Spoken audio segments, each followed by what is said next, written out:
Chers amis, bonjour.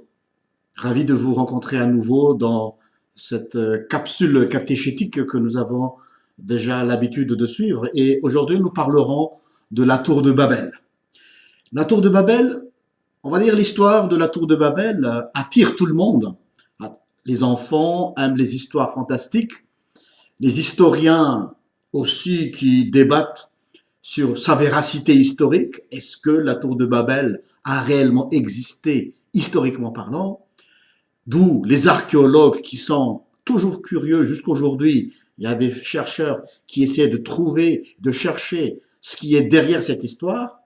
Les théologiens, eux aussi, bien sûr, sont les premiers à s'intéresser à ce genre de choses. Donc, bref, on va dire, c'est une page dans l'histoire de la Bible à ne pas rater puisque tout le monde s'en intéresse.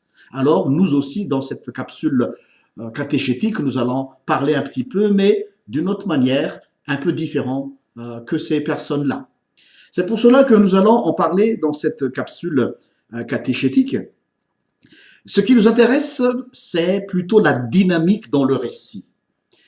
Cette histoire se situe juste après l'épisode, rappelez-vous, si vous lisez le livre de la Genèse, se situe juste après l'épisode du déluge. Et ça, c'est très crucial de le souligner juste après l'histoire du déluge. Pourquoi? Parce que les descendants de Noé se sont dit, allons, bâtissons une tour dont le sommet touche le ciel. Alors la question qui se poserait alors, serait-ce une réaction post-traumatique? Parce que peut-être il y avait encore une crainte derrière les descendants de Noé que l'Éternel pourrait encore faire abattre sur l'humanité le déluge. Donc, ici, l'histoire de la tour de Babel serait aussi une sorte de remake de l'arche de Noé pour se protéger. Peut-être est-ce cela qui était derrière ce projet. On ne sait pas. Mais c'est une question qu'on peut se poser. Mais en élargissant un peu notre source documentaire, il y a un document rabbinique intéressant qui apporte un peu plus de précision que à la tête de ces descendants de Noé en question, il y avait un roi qui s'appelait Nemrod. Nemrod, lui, ce roi, il promettait à son peuple une protection contre une punition divine. C'était son projet, une protection contre une punition divine. Alors, ce roi Nemrod, descendant de Noé, il se dressait comme le protecteur de l'homme face à un danger qui est Dieu. Vous voyez, les rôles sont inversés. Un homme qui se dresse contre Dieu et qui promet à l'humanité une protection contre la colère de Dieu.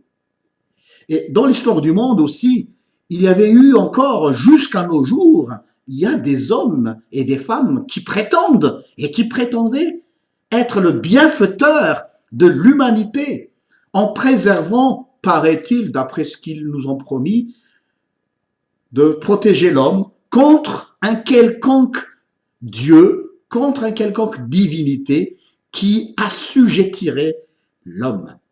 Et même quelques personnes aujourd'hui utiliseraient même ce récit, vous savez, ceux qui n'acceptent pas l'existence de Dieu, ces personnes-là utilisent même ce récit de la tour de Babel pour renforcer leur argument que Dieu, selon eux, ou la croyance en une divinité, en Dieu, est la source de la division de la communauté, est la source de la division du monde, d'après ces gens-là. À cause de la religion, il y a ce qu'on appelle le nous et le vous, et ce nous et le vous n'est que le reflet de la division dans le monde, d'après les agnostiques et ceux qui n'acceptent pas l'existence de Dieu. Autre chose, dans le sens même du nom de Babel, le mot Babel, il y a aussi un point, je trouve, important à relever. Babel, en akkadien, veut dire porte de Dieu. Porte de Dieu. Et en hébreu, Babel veut dire aussi confusion. Retenez bien, porte de Dieu en akkadien, confusion en hébreu. Rien qu'avec les sens étymologiques de ce terme Babel, peut nous amener à une réflexion suivante. La première question est ceci. Est-ce que Dieu serait-il contre l'unité du peuple? Est-ce que Dieu serait-il contre l'unité des peuples? Pourquoi les faire disperser si on tient compte du récit? Alors là, il faut se plonger dans le texte. Je vous invite à lire le livre de la Genèse où il y a la tour de Babel. Le récit lui-même nous donne une idée, je dis bien une idée de réponse. Parce que le but de Nemrod, en construisant cette tour, c'est de défier Dieu, de faire partie du cercle privé des dieux, parce que dans la croyance ancienne, les dieux, dans cette croyance-là, siégeaient sur les hauteurs des montagnes. Ça, c'est la croyance ancienne. D'où la phrase, rappelez-vous, dans le psaume 121, verset 1, il est dit « Je lève les yeux vers les montagnes, d'où me viendrait le secours? Le secours me vient du Seigneur qui fait le ciel et la terre. » Je lève les yeux vers les montagnes. Pourquoi on dit ça dans le psaume? Puisque dans les hauteurs des montagnes se situeraient les dieux, et il y avait un Dieu tout-puissant qui gérait tous ces dieux qui n'étaient que El, le Dieu tout-puissant.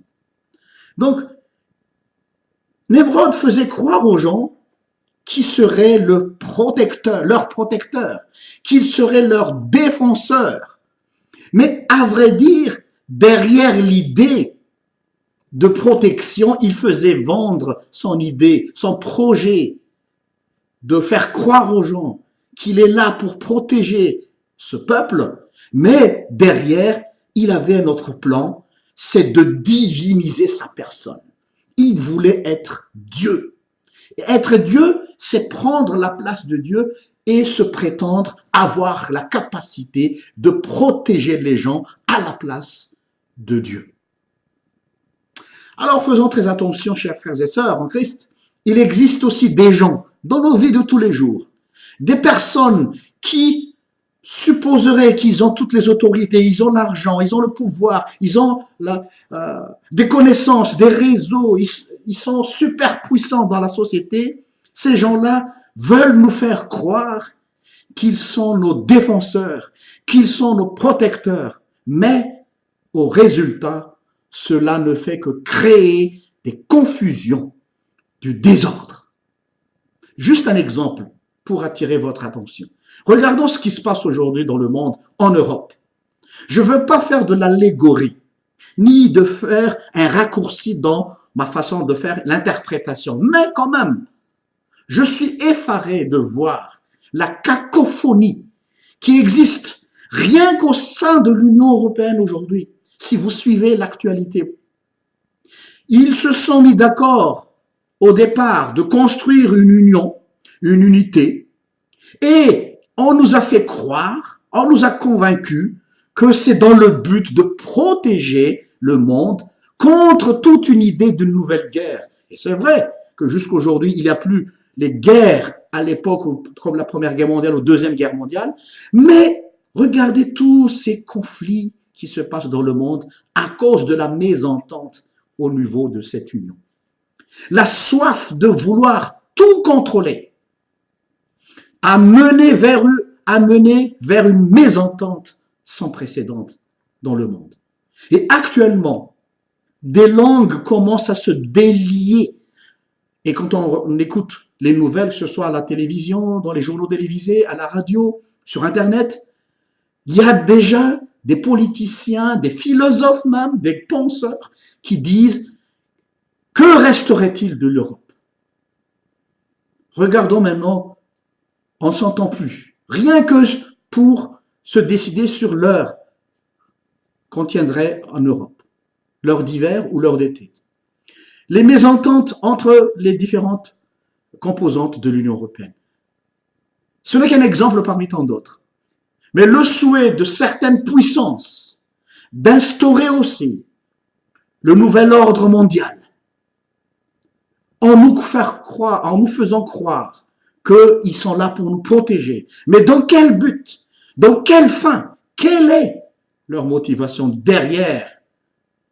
Alors soyons vigilants. Quelle forme d'union, quelle forme d'unité voudrions-nous construire? Et enfin, quel est le but derrière cette soi-disant union, soi-disant unité, tant véhiculée?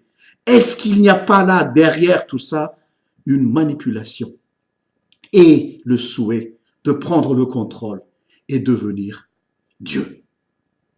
Merci et à la prochaine. Au revoir.